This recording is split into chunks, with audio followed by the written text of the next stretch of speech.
ৰৈ যোৱা ভাতখিনিৰে চাওকচোন ইমান ধুনীয়া পিঠাকেইটা বনালোঁ মই। নমস্কাৰ বন্ধু বান্ধৱীসকল, মোৰ আৰু এটি নতুন ভ্লগলৈ আপোনালোকক স্বাগতম জনাইছোঁ। আজিও মানে দ খেলি আছে ইয়াত।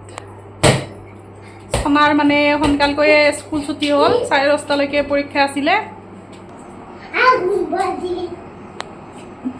কি কৰি আছ আছো প্ৰথমে বল খেলে তো হে ভগৱান। এতিয়া আকৌ দুপৰীয়া সাজু যোগাৰ কৰিব যাওঁ। বেয়াটা খেলি থাকা ন, মই যাওঁ। ভাত আধা আধি ৰেডি হৈ গ'ল। এয়া বহাইছোঁ মিক্স চব্জি। এইখিনি হৈছে মিক্স চব্জি ভাবিছোঁ, আৰু চাহ বহাইছোঁ। খুৰীহঁত আহিছে আৰু এয়া কণীৰ আঞ্জা বনাম। এইফালে খুৰীহঁতক চাহ দিলোঁ, ময়ো ল'লোঁ চাহ অকণমান। তাৰপিছত দুপৰীয়াৰ ভাতকেইটা খালোঁ আজি এনেদৰে চিম্পুলকৈ বনালোঁ। ভাত খোৱা আগতে নাখ ভাত চাত খাই অকণমান শুলোঁ, ইহঁত দুটাকত শুলোঁ। এতিয়া মানে গধূলি চাহ খোৱাৰ কাৰণে প্ৰথমতে চাহখিনি বহাই দিলোঁ। আৰু আপোনালোকৰ ওচৰত যদি ৰাতিপুৱাৰ যদি ভাত বেছিকৈ থাকে তেতিয়াহ'লে তো ঠাণ্ডা ভাত খাবলৈ ভালো নালাগে। মোৰো এইখিনি বাকী ৰ'ল ৰাতিপুৱাৰ ভাত। এতিয়া এইখিনিৰে এটা ধুনীয়া চাহৰ লগত খোৱা বস্তু বনাম, তেন্তে চাই থাকক ভ্লগটো। এইখিনি হৈছে ভাত, ৰাতিপুৱাৰে ৰৈ গৈছিলে। চনা আৰু হৃদয় আৰু আবুক দিছিলোঁ, আমিতো নাখাওঁৱে। এইখিনি এতিয়া মই হাত চাত আগতীয়াকৈ ধুই ল'লোঁ ভালকৈ। তথাপিতো হেতা এখনেৰে এই ভাতখিনি এই পাত্ৰটোত থৈ দিম।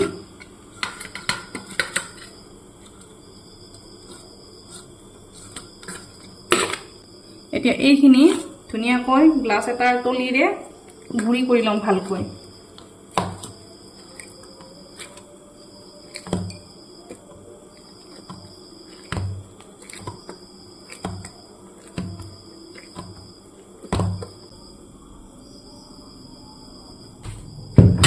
এতিয়া ইয়াত আটা বা ময়দা অকণমান দি ধুনীয়াকৈ এইখিনি আটা মাৰাৰ দৰে মাৰি ল'ব পাৰে।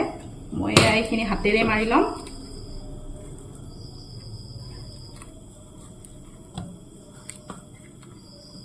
এনেদৰে ধুনীয়াকৈ অকণমান দিব লাগে, বেছি দিব নালাগে। দেখিছে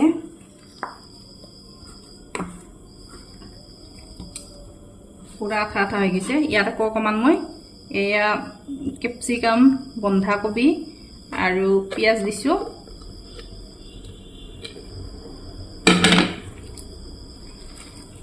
এনেদৰে মই ধুনীয়াকৈ আটাখিনি মঠি ল'ম। এইখিনি দেখিছে ইমান ধুনীয়া হৈছে, আঠা আঠা হাতত লাগি গৈছে একদম। ইয়াত অকণমান বেকিং চ'ডা, বেছি নহয় এইখিনি বেকিং চ'ডা দিম, অকণমান আৰু নিমখ দিম। ইমান নিমখ দিছোঁ। আৰু যদি কোনোবাই জলকীয়া খাই ভাল পায় তেতিয়াহ'লে জলকীয়াও দিব পাৰে।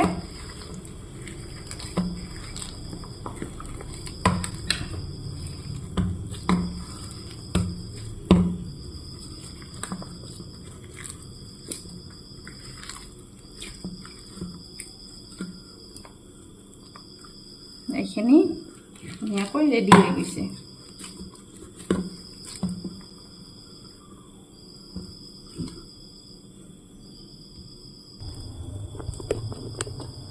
এতিয়া এইফালে টাৱাখন বহাই দিছোঁ আৰু আনফালে চাহ বহাইছোঁ মই। এই বস্তুখিনি বনোৱাৰ কাৰণে হাতখন মই ধুই লৈছোঁ। অকণমান ৰিফাইন বা ঘিউ সানি ল'ব পাৰে। এনেদৰে অকণমান ল'ব, মানে এইখিনি ৰুটিৰ দৰেও বেলিব পাৰে, কিন্তু ইয়াত ময়দা বা আটা অলপ বেছিকৈ লগাব লাগিব। মই ৰুটিৰ দৰে নেবেলোঁ, এনেকুৱাকৈ পকৰা বা পিঠা টাইপৰ কৰি ল'ম অকণমান। আৰু এনেদৰে কেইটামান বল বনাই থৈ দিম, ইয়াত দি দিম। এনেকুৱা কৰি ল'ম।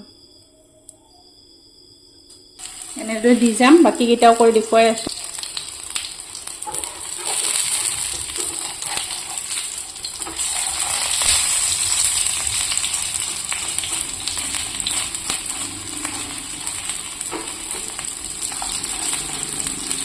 এইখিনি মই এনেদৰে লাড্ডু লাড্ডু কৰি এনেকুৱা টাইপৰ বনাই লৈছোঁ, সৰু সৰু পিঠা কৰি।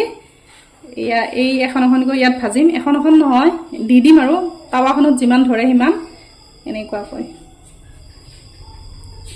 ইয়াত মানে বৰা চাউল অকণমান মিক্স আছিলে সেইকাৰণে আঠা আঠা টাইপৰ হৈছে যদি আপোনালোকে সেই চাউলৰ ভাত ব্যৱহাৰ কৰে মিক্সিটো মাৰি ল'ব পাৰে মই মিক্সিত মাৰি লোৱা নাই এনে হাতেৰে একদম মানে গিলাচেদি পিটিকি দি হাতেৰে মাৰি লৈছোঁ এনেদৰে দিছোঁ চব ধুনীয়াকৈ উঠি গৈছে এই শেপটো যেনেকুৱা ইচ্ছা তেনেকুৱাকৈ দিব পাৰি আৰু ভাজাৰ সময়তো কিন্তু দিব পাৰি শেপটো চাৰিকণীয়া কৰিলে চাৰিকণীয়া কৰি দিব পাৰি এয়া হৈ থাকিব লাহে লাহে ভাতৰ পকৰা কেইটা পকৰা কয় বা পিঠা কেইখন বুলি কয় যিয়ে নকওক এয়া মানে মোৰ ৰেচিপি ৰেডি হৈ আছে মই মানে কি হয় যেহেতু চনা আৰু হৃদয় আছে আপু আছে সেয়েহে ৰাতিপুৱা কেইটামান তিনিওৰে কাৰণে ভাত বহাই দিব লাগে আমি নাখাওঁ চাহ তাহ খাওঁ আৰু কিবা কিবি বস্তুৰে সিহঁতৰ কাৰণে বনালে মানে কেতিয়াবা চনাই নাখায় বা কেতিয়াবা মোৰ বহাওঁতেও অকণমান বেছি হৈ যায় সেইকাৰণে কিবা কিবি বনাই থাকোঁ আৰু যদি ভাল লাগে আপোনালোকৰ পিঠাকেইখন তেতিয়াহ'লে ঘৰতো ট্ৰাই কৰি চাব পাৰে এনেদৰে বস্তুখিনি পেলনি যোৱাত চাই কিবা এটা হয় আৰু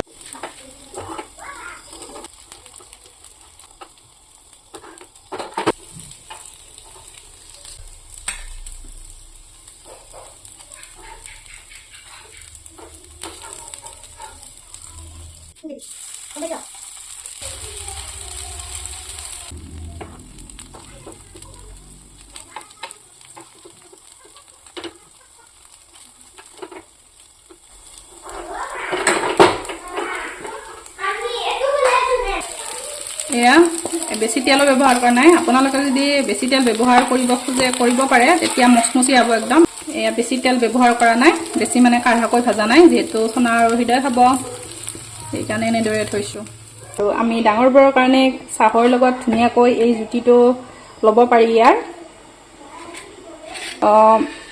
সৰু ল'ৰা ছোৱালীও খাব পাৰে ইয়াত মই চব্জিও দিছোঁ কম তেল ব্যৱহাৰ কৰিছোঁ গতিকে সকলোৱে খাব পৰা বস্তু এটা পেলাই যাব লগা ভাতকেইটাৰে হৈ গ'ল আৰু ৰেডি এনেদৰে আপোনালোকেও ট্ৰাই কৰিব পাৰে ঘৰত গৰম আছে থৈ দিয়া হৃদয় আৰু চনাও খাই আছে লাগছে না